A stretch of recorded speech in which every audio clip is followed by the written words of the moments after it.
भक्ति भाव की वीडियोस देखने के लिए त्रिलोक चैनल को सब्सक्राइब करने के बाद घंटी का बटन दबाना ना भूलें।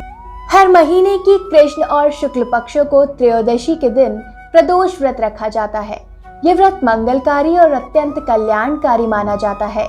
इस दिन देवों के देव महादेव और माता पार्वती की पूजा अर्चना करने और व्रत रखने का विधान है। प्रदोष वाले दिन सुबह जल्दी उठकर घर की साफ सफाई करने के बाद स्नान करना चाहिए और विधि विधान पूर्वक भगवान शिव की आराधना करनी चाहिए। इस दिन केवल फलाहार ही किया जाता है। मान्यता है कि इस दिन भगवान शिव और माता पार्वती की विधिवत पूजा अर्चना करने से मनवांछित वरदान की प्राप्ति होती है और जीवन के सभी कष्ट और समस्याओं का अंत हो जाता है। आज की इस वीडियो में हम आपको प्रदोष व्रत का महत्व, कथा और पूजा विधि के बारे में बताएंगे। प्रदोष व्रत का महत्व। हिंदू पुराणों और शास्त्रों में त्रयोदशी की तिथि में सायकाल को प्रदोष काल कहा जाता है। इस दिन भगवान शिव की पूजा अर्चना कर उन्हें प्रसन्न किया जाता है। धार्मिक मान्यताओं की माने तो इस दिन व्रत रखने से जीवन के सभी कष्ट दूर हो जाते हैं। इतना ही नहीं, त्रयोदशी का यह व्रत करने से 100 गायों को दान करने के बराबर फल की प्राप्ति होती है। इस व्रत को करने से जीवन में आ रही सभी अड़चनें समाप्त हो जाती हैं। कहते हैं कि इस दिन प्रदोष व्रत कथा सुनने या पढ़ने मात्र से ही सभी तरह के काल, दुख, कष्ट और दरिद्रता जीवन से दूर हो जाती है और व्यक्ति का जीवन सुखमय हो जाता है। प्रदोष व्रत की कथा।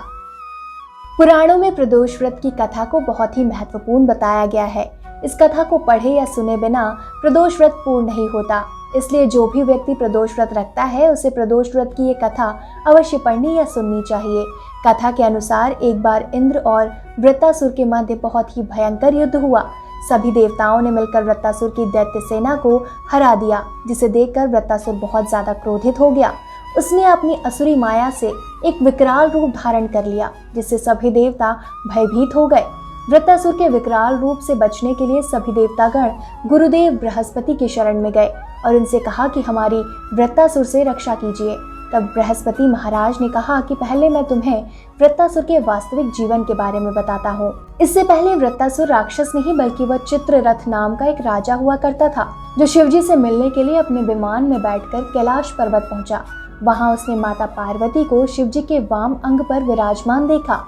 चित्ररथ ने यह देखकर उत्साहपूर्वक शिवजी से कहा कि हे प्रभु, हम स्त्रियों के वशीभूत में रहते हैं और मोह माया में फंस जाते हैं, लेकिन देवलोक में ऐसा दृष्टिगोचर नहीं हुआ कि कोई स्त्री आलिंगन होकर सभा में बैठी हो।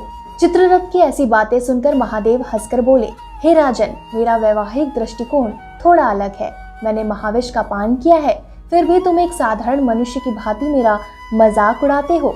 जिसके बाद माता पार्वती क्रोधित होकर चित्ररथ को कहती हैं, अरे मूर्ख, तूने सर्वव्यापी महादेव के साथ साथ मेरा भी उपहास किया है, इसलिए मैं तुझे श्राप देती हूँ कि तू दैत्य रूप धारण कर अपने विमान से नीचे गिर जाए।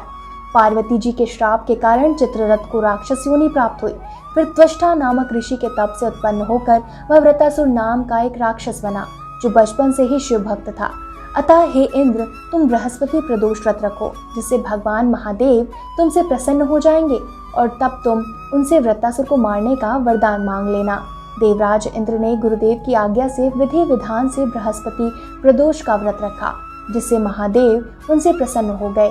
बृहस्पति प्रदोष व्रत के प्रभाव के कारण इंद्रदेव ने वृत्तासुर पर विजय प्राप्त की। इस तरह विधि विधान पूर्वक प्रदोष व्रत का पालन करने से महादेव प्रसन्न होते हैं और आपको आपकी इच्छा अनुसार वरदान प्रदान करते हैं। प्रदोष व्रत की पूजा विधि। नंबर 1, प्रदोष व्रत के दिन सुबह जल्दी उठकर स्नान करना चाहिए और व्रत का संकल्प लेना चाहिए। नंबर 2, फिर किसी मंदिर में जाकर या अपने घर के मंदिर में भगवान शिव का अभिषेक करना चाहिए। नंबर 3, शिव जी को उनकी प्रिय वस्तुएं जैसे भांग, धतुरा, बेलपत्र और समी के फूल अर्पित करने चाहिए। नंबर 4, इस दिन व्रत रखने वाले व्यक्ति को केवल फलाहार ही करना चाहिए। नंबर 5, प्रदोष व्रत की पूजा का समय सायकाल को होता है, यानी कि प्रदोष व्रत के दिन गोधूली बेला पर पूजा करना सबसे श्रेष्ठ माना जाता है।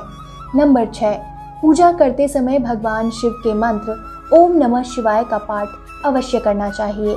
नंबर 7, इसके बाद शिवलिंग पर दूध अर्पित करना चाहिए और स्वच्छ जल से शिवलिंग को स्नान कराना चाहिए। उस पर बेलपत्र चढ़ाने चाहिए। नंबर 8, फिर शिवलिंग के सामने शिव चालीसा का पाठ करना चाहिए। पाठ करने के बाद शिव जी की आरती करें और सभी भक्तों में प्रसाद बांटकर खुद भी प्रसाद ग्रहण करें। नंबर 9, फिर अपने व्रत का पारण करें। ध्यान रहे इस दिन नमक रहित भोजन करना चाहिए। इस तरह हर प्रदोष व्रत के दिन पूजा अर्चना करने से जीवन में सौभाग्य और सुख शांति बनी रहती है और महादेव आपकी मनोकामना पूर्ण करते हैं।